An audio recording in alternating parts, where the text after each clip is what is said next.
சென்னையில் மிகப்பெரிய வெள்ளம், மழை மிக குறைவு, ஆனால் வெள்ளம் அதிகம்.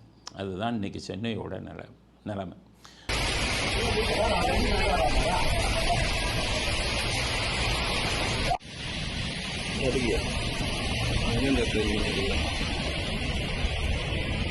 அப்போ என்ன தான் காரணம்? 4000 கோடி வாங்கியவங்கெல்லாம் என்ன தான் பண்ணாங்க? ஒருத்தனுக்கு ஒன்றும் புரியல. அப்போ மெட்ரோபாலிட்டன் சிட்டி எத்தனையோ இருக்குது, அங்கெல்லாம் என்ன நிலைமை அப்படின்னா பெங்களூர் பக்கத்தில் இருக்குது, அங்கே எவ்வளோ நிற்கிதா போய் பாருங்கள். எவ்வளோ மழை பெஞ்சாலும் நிற்கிதா போய் பாருங்கள்.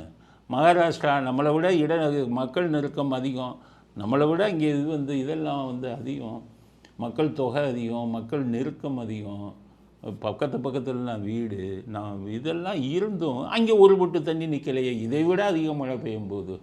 அப்போ ஏன்னா தமிழ்நாடு மட்டும் இப்படி நிற்கிதுன்னா அவன் எல்லாம் எப்படின்னா அவங்களும் கொள்ளையடிப்பான். அரசியல்வாதி எல்லா பேரும் கொள்ளையடிக்கிறவன் தான், அது மாற்று கருத்து இல்லை. ஆனால் அவங்க கொஞ்சம் பரவாயில்ல. ஏன்னு கேட்டிங்கன்னா மக்கள் பாதுகாப்பு விஷயத்தில் கொள்ளையடிக்க மாட்டான். அவன் யோசிப்பான், அவனுக்கு மனசாட்சி இருக்குல்ல. இதில் கொள்ளையடிச்சோம்னா மக்கள் தண்ணி நிற்கும், வீட்டுக்குள்ளே புகுந்துடும், அவ்வளோ பேர் நம்மளை விடமாட்டான். கேரளாலெலாம் உதப்பான், கம்யூனிஸ்ட்டு கேரளாவில் இருக்கிறவன்லாம். ஒழுங்காக நீங்கள் ரூபாயை இது பண்ணிவிட்டு தண்ணி நின்றுச்சு உங்களை தொலைச்சி போடுவான். அதனால் அவன்லாம் பயந்து எல்என்டியில் கொடுத்தான்.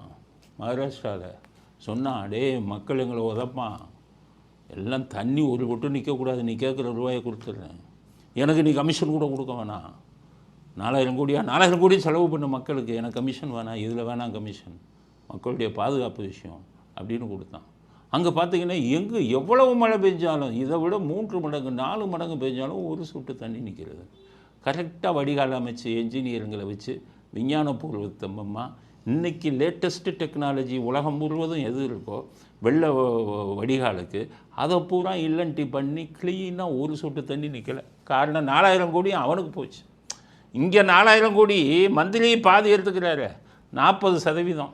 1200 கோடி இவருக்கு வந்துருச்சு, போனது 2200 கோடி. அங்கே எல்என்டியில் கான்ட்ராக்ட் விட்டான், இங்கே யாருக்கு விட்டான்? லோக்கல் கட்சிக்காரனுக்கு விட்டான். கட்சிக்காரனை பற்றி உங்களுக்கு தெரியுமில்ல, திமுகவில் எப்படி கொள்ளையடிப்பாங்க. அவன் என்ன பண்ணான்? அவங்க பேருக்கு ஒரு 10-20 பேர் வச்சு குழி தோண்டியாச்சு, தண்ணி போயிடும் அப்படின்னா.